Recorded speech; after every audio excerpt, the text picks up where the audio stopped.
وكفى وسلام على عباده الذين اصطفى أما بعد فأعوذ بالله من الشيطان الرجيم بسم الله الرحمن الرحيم محمد رسول الله والذين معه أشداء على الكفار رحماء بينهم تراهم ركعا سجدا يبتغون فضلا من الله ورضوانا سيماهم في وجوههم من أثر السجود ذلك مثلهم في التوراة ومثلهم في الإنجيل كزرع أخرج شطأه فآزره فاستغلظ فاستوى على سوقه يعجب الزراع ليغيظ بهم الكفار وعد الله الذين آمنوا وعملوا الصالحات منهم مغفرة وأجرا عظيما وقال النبي صلى الله عليه وسلم الله في أصحابي لا تتخذوهم غرضا من بعدي فمن أحبهم فبحبي أحبهم ومن أبغضهم فببغضي أبغضهم وقال النبي صلى الله عليه وسلم أصحابي كالنجوم بأيهم اقتديتم اهتديتم أو كما قال عليه الصلاة والسلام اللهم صل على محمد وعلى آل محمد كما صليت على إبراهيم وعلى آل إبراهيم إنك حميد مجيد اللهم بارك على محمد وعلى آل محمد كما باركت على إبراهيم وعلى آل إبراهيم إنك حميد مجيد জাইনুল আবেদিন কওমি মাদ্রাসা ধবলক আয়োজিত হাফেজ ছাত্রদের দস্তারবন্দি উপলক্ষে মহতি বার্ষিক মাহফিল 2025 মাহফিলের মোহতারাম সভাপতি উপস্থিত হযরত বুজুর্গ উলামায়ে কেরাম সম্মুখপানে সমবেত দিন প্রিয় ইসলাম প্রিয় দিনদার ইমানদার মুমিন মুসলমান ভাইরা পর্দার আড়াল থেকে আলোচনায় শামিল মা বোনেরা আল্লাহর দরবারে শুকর আল্লাহ তাআলা ইয়াউমুল জুমআতে জুমাবারে দ্বীনি মাহফিলে উলামাদের সোহবতে আমাদেরকে আল্লাহ তাআলা আসার বসার তৌফিক দান করেছেন কালিমাতুশ শুকর পড়ি শুকরিয়া আদায় করি মুহাব্বতে বলি আলহামদুলিল্লাহ উলামায়ে দ্বীন জুমার পর থেকে আগের থেকেই দিনেও বয়ান হয়েছে একের পর এক নসিহত করতেছে আপনারা শুনতেছেন একটা নেক কাজে নিজেকে শামিল করার একটা মৌকা মাহফিলের মাধ্যমে এলাকায় হয়েছে এটা এলাকার জন্য নিয়ামত এই নিয়ামতের শুকরিয়া আদায় করা দিনী কাজে সময় ব্যয় করলে মানুষের হায়াতে বরকত হয় হায়াত বাড়ে দিনী কাজে যে সময়টা দিল এটা কার জন্য দিল আল্লাহর জন্য জোরে বলেন আল্লাহ আর হায়াতের মালিক কি আল্লাহ মানুষ মনে করে কি যে টাইম নাই সময় নাই অনেকেই সময় নাই শব্দটা নামাজের বেলায় ব্যবহার করে নামাজ পড়বেন কয় টাইম নেই নামাজ পড়ো না কেন সময় নেই, টাইম নেই। অথচ কেউ যদি ইবাদতের কাজে, দিনী কাজে যদি সময় ব্যয় করে, তাহলে যে সময়টা ব্যয় হয় আল্লাহ পাক তাকে হায়াত বাড়ায় দেয়। দিনী কাজে সময় ব্যয় করলে হায়াত বাড়ে। মাহফিলে এসে বৈশা 2-4 কথা শুনলে, কিছু সময় কাটাইলে সময় নষ্ট হয় না, হায়াত বাড়ে। সুতরাং এটা নিয়ামত। আওয়াজ করে বলেন আলহামদুলিল্লাহ। যে কোনো নিয়ামত পাইলে শুকরিয়া করলে আল্লাহ পাক নিয়ামত বাড়ায়া দেয়। এই মাদ্রাসাটাকে কেন্দ্র করে আজকের মাহফিল। মাদ্রাসা কোরআনে কারীমের তিলাওয়াত, নিয়ামত, রহমত, বরকত। ঢাকা শহরে যত মাদ্রাসা আছে, এই মাদ্রাসাগুলোর কারণে ভূমিকম্পে ক্ষতি কম হয়, কারণ কোরআন তেলাওয়াত হয় সবসময়। তাছাড়া এতটুকুন ক্ষতি, এতটুকুন ঝাঁকি, যে পরিমাণ ঝাঁকি এই ভূমিকম্পে হয়েছে অথবা তার আগেও হয়েছে, এটা অন্যান্য রাষ্ট্রে হইলে আরও ক্ষতি হইত, পাহাড় ভাঙে যেত। কিন্তু আলহামদুলিল্লাহ আমাদের দেশের টিনের ঘর, বিল্ডিং এগুলো ভাঙে না। রাখে কি আল্লাহ? রাখার মালিক কে? জোরে বলেন আল্লাহ। মাদ্রাসাও নিয়ামত, দিনী মাহফিল নিয়ামত, দিনী মাহফিলের দিনী কথা নিয়ামত। আল্লাহ পাক আনছেন। আমি অল্প করে কিছু বলার জন্য বসে গেছি। কিছু কথা। আল্লাহর কাছে মানুষের মধ্যে সবচেয়ে পছন্দনীয় মানুষ হলো নবীগণ। সবচেয়ে পছন্দনীয় মানুষ কারা? নবীগণ। নবীদের পরেই আল্লাহর কাছে সবচেয়ে পছন্দনীয় সিদ্দিকগণ। আর সিদ্দিকদের সবচেয়ে দামি জামাত হলো সাহাবায়ে কেরাম রিজওয়ানুল্লাহি আলাইহিম আজমাইন, যারা ঈমানের সাথে আল্লাহর রাসূলকে দেখছে। এরা সিদ্দিকদের ভেতরে শ্রেষ্ঠ সিদ্দিক। পার্লামেন্ট সদস্যের ভিতরে কিছু মন্ত্রী থাকে না, মন্ত্রীর ভিতরে কিছু পাওয়ারফুল মন্ত্রী থাকে না, এর ভিতরে কিছু প্রধানমন্ত্রী থাকে না, সবাই কি সংসদ সদস্য প্রথম তারা। কিন্তু এরপরে আবার শ্রেণীবিন্যাস হয়েছে, কেউ মন্ত্রী, কেউ উপমন্ত্রী, আর কেউ প্রধানমন্ত্রী। এরকম সিদ্দিকদের ভেতরেও শ্রেণীবিন্যাস আছে।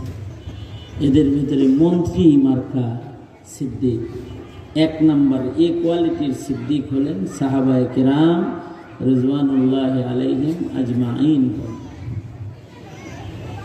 সাহাবীদের ভেতরে আবার শ্রেষ্ঠ হলেন আবু বকর, ওমর, উসমান, আলী রিজওয়ানুল্লাহি আলাইহিম আজমাইন।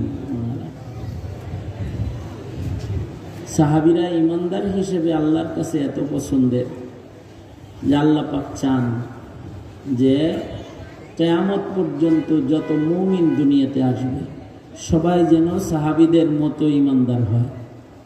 এই কারণে সাহাবীদেরকে আল্লাহ পাক মেয়ারে হক বানাইছেন, সত্যের মাপকাঠি বানাইছেন। কিয়ামত পর্যন্ত আনেওয়ালা মুসলমানদের জন্য ইমানের নমুনা, ইমানটা কেমন হবে মুসলমানের, এই নমুনা বানাইছেন হলো সাহাবীদেরকে। আল্লাহ পাক বলেন আমিনু কামা আমানান নাস, তোমরা ঈমান ওরকম আনো যেমন সাহাবায়ে কেরাম ঈমান এনেছে। সাহাবায়ে কেরাম এমন ঈমানদার যাদের ঈমানের সার্টিফিকেট দিয়েছেন আল্লাহ। সাহাবায়ে কেরাম এমন মুত্তাকি যাদের তাকওয়ার সার্টিফিকেট দিয়েছেন আল্লাহ। আল্লাহ বলেন উলাইকা হুমুল মুমিনুনা হাক্কা, সাহাবীরা আসলে প্রকৃত মুমিন। প্রকৃত মুমিন হলো সাহাবায়ে কেরাম। আর তাদের ঈমানের, তাদের তাকওয়ার পরীক্ষা আল্লাহ নিজে নিয়ে তাদের পাশ ঘোষণা করছেন। এরা সব পাশ। রাদিয়াল্লাহু আনহুম ওয়া রাযু আনহু উলাইকা আল্লাযীনা ইমতাহানাল্লাহু কুলুবাহুম লিত-তাকওয়া। সাহাবীদের তাকওয়া, সাহাবীদের খোদাভীতি, এগুলো আল্লাহ পরীক্ষা করে বলছেন এটি সব পাস। সাহাবীরা হলো আল্লাহর কাছ থেকে সনদপ্রাপ্ত মুমিন মুত্তাকি। এ কারণেই জামাতে সাহাবার যে কোনো একজনকে অনুসরণ করলেও সারা দুনিয়া আল্লাহর জান্নাতে চলে যাবে। সুবহানাল্লাহ, আওয়াজ করে বলুন সুবহানাল্লাহ। আপনাদের হাত আছে? হাত আছে? কার কার হাত আছে দেখি তো। ডবল আছে না সিঙ্গেল? ডবল। দোনাত তোলেন দেখি, চলে নাড়াচাড়া দেন দেখি, চলেও তো দেখি। জবান আছে? জবানও দেখি, জোরে কন সুবহানাল্লাহ, আলহামদুলিল্লাহ, আলহামদুলিল্লাহ, লা ইলাহা ইল্লাল্লাহ, লা ইলাহা ইল্লাল্লাহ। আওয়াজ করে বলেন আল্লাহু আকবার। আল্লাহু আকবার। যে আপনারা যে আওয়াজ করলেন, এতে আশপাশে যারা আছে যারা বলবো ভাই রে ওনে তো অনেক মানুষ রে, আমি এনে কে, তারাও দেখবেন যাইতেছে, ঠিক না?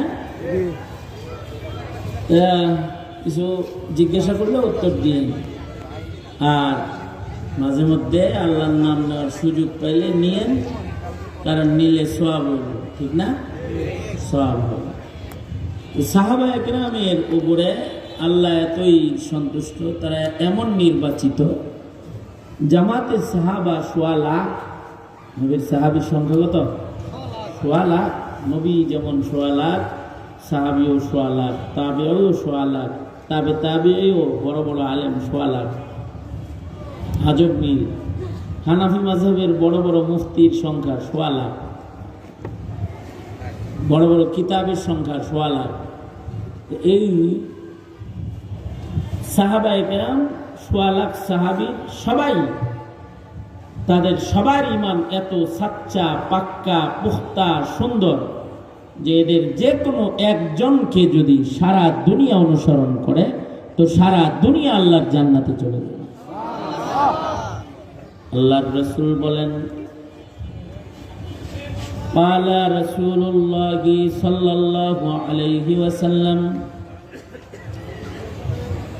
আসহাবি কান্নুজুম বিআইহিম ইকতাদাইতুম ইহতাদাইতুম।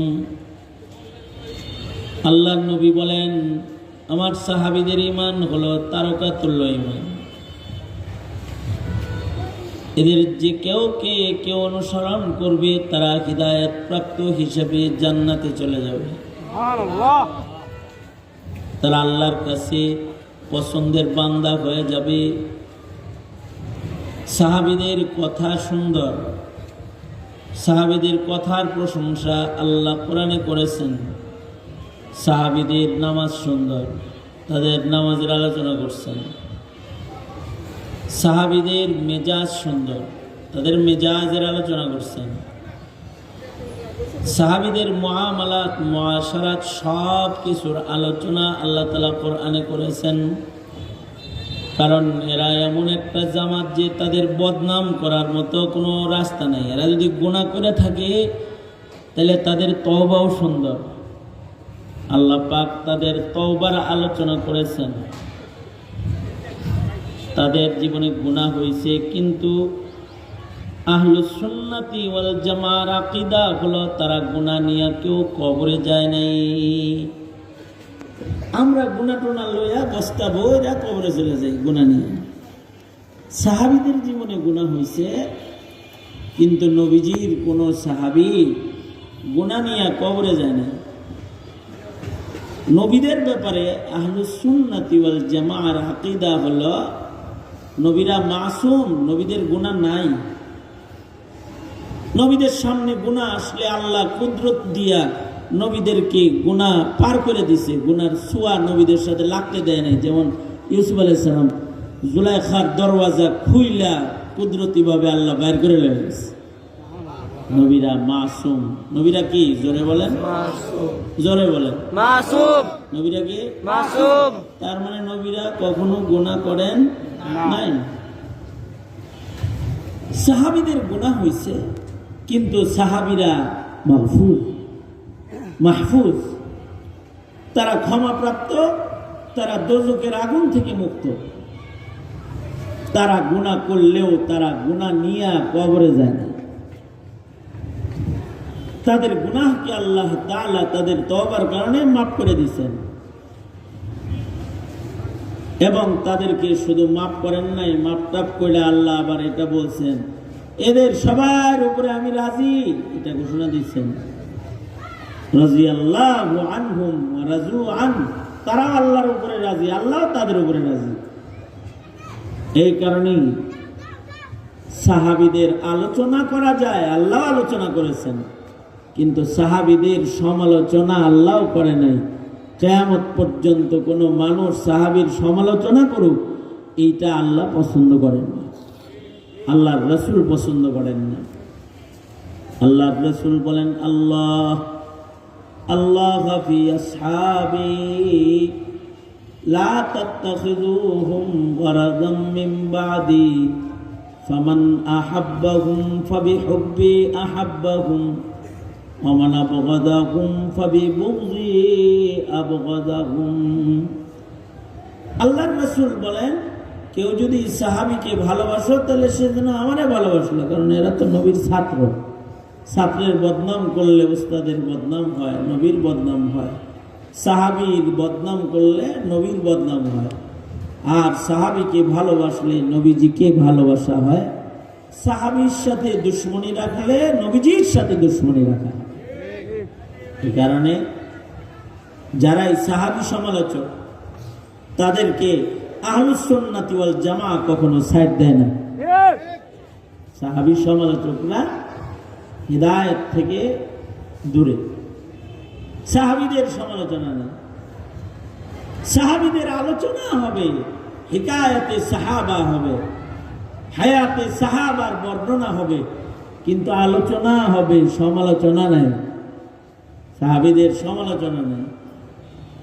কারণ নবীজির একজন সাহাবীকে একদিকে রাখলে, সারা দুনিয়ার সব মানুষ একদিকে রাখলে একজন সাহাবীর সমান হবে না।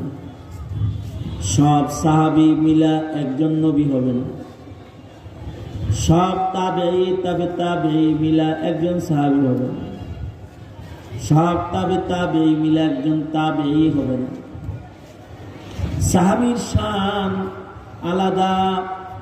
যে সাহাবীরা আল্লাহ পাকের কাছ থেকে সনদপ্রাপ্ত গ্রহণযোগ্য মুমিন, এদের সকলকে মহান রব্বুল আলামিন মিয়ারে হক বানাইছেন, হকের মাপকাঠি বানাইছেন ওনাদেরকে।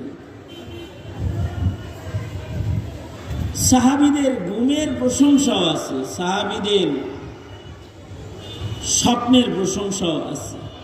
সাহাবীরাই একমাত্র ওই জামাত। নবীরা স্বপ্নে দেখলে নবীদের স্বপ্ন হলো মুআজিজা। নবীদের স্বপ্ন কি? ওহী। স্বপ্নের ভিতরে অলৌকিক যা দেখে ওহী। নবীদের নিদ্রাও মুআজিজা, নবীদের স্বপ্ন ওহী। যেমন ইব্রাহিম আলাইহিস সালাতু ওয়াস সালাম, উনি স্বপ্নে দেখছেন ছেলে জবাই করতেছেন, স্বপ্ন নাই, তা ওহী। এ কারণে হযরত ইব্রাহিম যখন ছেলের কাছে বলতেছেন যে আমি স্বপ্নে দেখছি তোমারে জবাই করতেছি, ইয়া বুনাইয়া ইন্নী আরা ফিল মানামি আন্নী আযবাহু, এই ছেলে আমি স্বপ্নে দেখেছি তোমাকে আল্লাহর রাহে জবাই দিচ্ছি। ছেলে বুঝছে বাবার স্বপ্ন ওহী।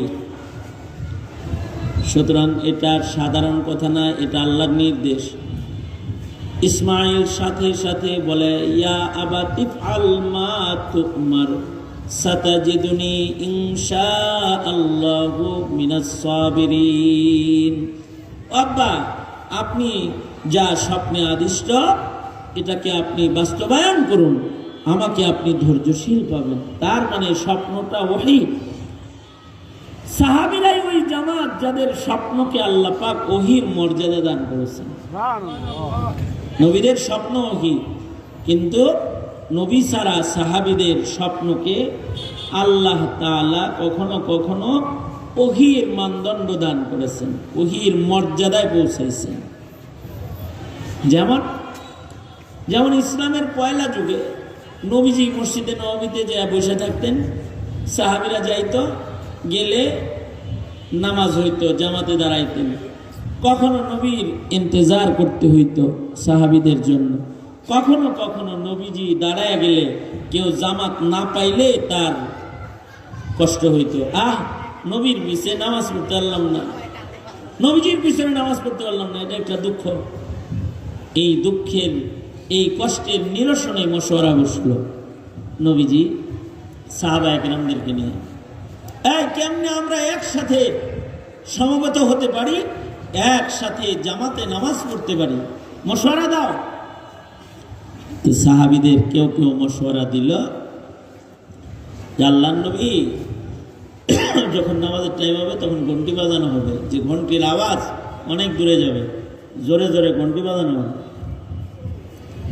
নবীজি বললেন ঘন্টি বাজানো এটা কাফেরদের পূজার কাজ, হিন্দুরা ঘন্টি বাজায়, মুশরিকরা বাজায়, মুশরিকরা যেটা করে মুসলমান ওইটা করে নামাজে ডাকবে, এটা হবে না। কেউ বলল আল্লাহর নবী যখন নামাজের সময় হবে মসজিদে নববীর সামনে আগুন ধরায় দিবে, ধোঁয়া উড়বে, আকাশে ধোঁয়া দেখে আমরা বুঝবো জামাতের টাইম হয়ে গেছে, আমরা তাড়াতাড়ি মসজিদে আসবো। আল্লাহর রাসূল বললেন আগুন জ্বালাও একদল শিরিক করে পূজা করে, তাদেরকে অগ্নি পূজারী বলে,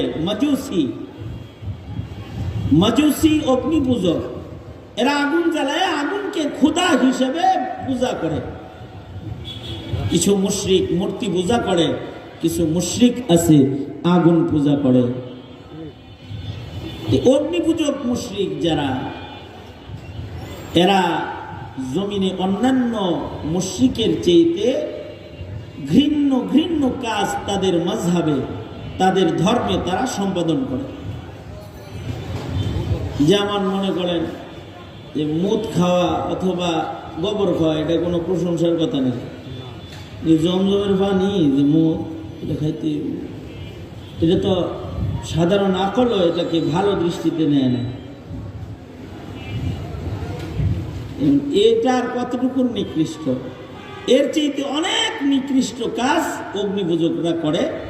অগ্নিপূজকদের নিকৃষ্ট কাজের ভেতরে একটা নিকৃষ্ট কাজ হলো, একটা আমি উপমা হিসেবে পেশ করতেছি, একটা নিকৃষ্ট কাজ হলো তারা মা আর সন্তানের মধ্যে বৈবাহিক সম্পর্ক স্থাপন করে। মুখ আছে না, আগে কইছেন একবার, নাউজুবিল্লাহ আসতে গেলেন, আবার বলি, অগ্নিপূজক মুশরিকরা এতই নিকৃষ্ট যে এরা মা আর সন্তানের মাঝখানে বিয়ে সম্পাদনকারী। কত ঘৃণ্য কাজ। তাও স্টাইলটা কি জানেন? স্টাইলটা হলো তাদের ধর্মে একটা নিয়ম আছে। নিয়মটা হলো স্বামী স্ত্রী বিয়ের পরে যদি পয়লা সন্তান ছেলে হয়, তাইলে তাদের ধর্মের নিয়ম হইল অটোমেটিক জামাই তালাক। কি তালাক?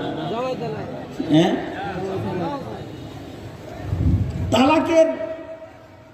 তালাকের মালিক কে, বউ না জামাই? হ্যাঁ, হারা জনম উল্টা পাল্টা করতে করতে তো ভালোটা জানাও নাই। তালাকের মালিক কে, নারী না পুরুষ? এই ধরে কোন পুরুষ মেয়ে? তালাকের মালিক কে? পুরুষ। তালাকের মালিকানা আল্লাহ তাআলা পুরুষকে দান করেছে। কেন? পুরুষরে দিয়া দুনিয়া চালাইতে হইব না, এই জন্য পুরুষরে কিছু জায়গায় অধিকার তো বেশি দিবেই। এ কারণে এইখানে পুরুষের অধিকার, তালাকের অধিকার পুরুষের। হ্যাঁ, যদি বউ কয় জামাই তালাক, তাহলে এটা কিরম হইল? তো জামাই তাহলে কোনো বেল নাই।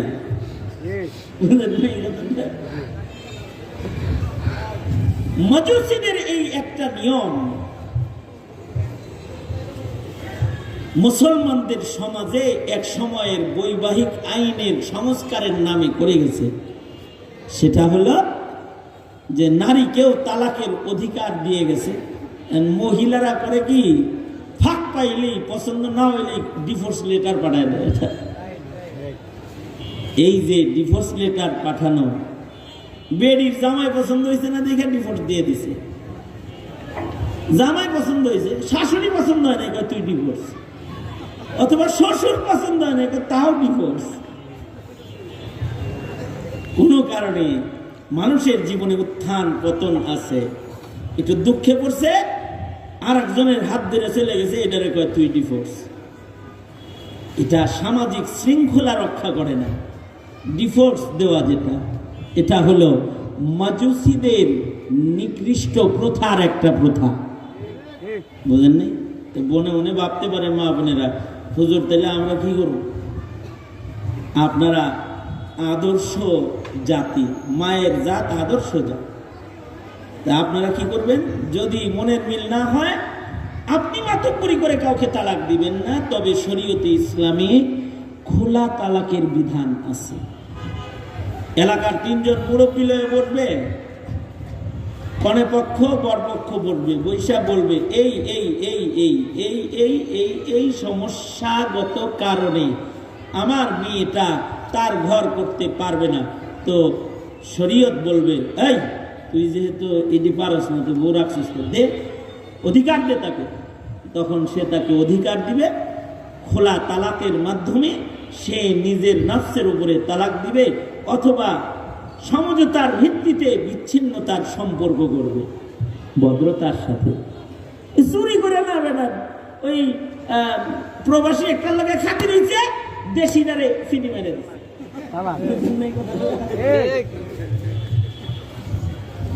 যাই হোক, এই বিষয়ে যদি ওয়াজ করতে হয় তাহলে লম্বা সময় দরকার শুধু তালাকের মাসআলা বলার জন্য। আর তালাকের মাসআলা না জানার কারণে মুসলিম ঘরে বহু জারজ সন্তানের জন্ম হচ্ছে। কারণ কখন তালাক দিতে হয়, কিভাবে তালাক হয় এটাও জানে না। আর এক জামাই আছে, আর এক জামাইয়ের ঘর করতেছে, আগের জামাইয়ের বিয়ে এখনো শেষ হয় না, আর এক ঘরে যায় বয়ে রয়েছে। এ কারণে ফিকহের কিতাবে কিতাবুত তালাক আলাদা অধ্যায়। বউ পালবা, বউ কেমনে পালন লাগে এটা শিখাবে না, বউ পালাও শিখতে হয়। তো বউ পালা যদি কেউ না শিখে, তো তার বউ, তার বিবির দ্বারায় তার সুসন্তান জন্ম হয় না। বউ পালা না জানলে এই বউ অন্যত্র চলে যায়, আর বউ পালা না জানলে বিবির সাথে আচরণগত কারণে তালাক হয়ে গেলে, না জানার কারণে বিবির পেট থেকে জারজের জন্ম হয়ে যায়।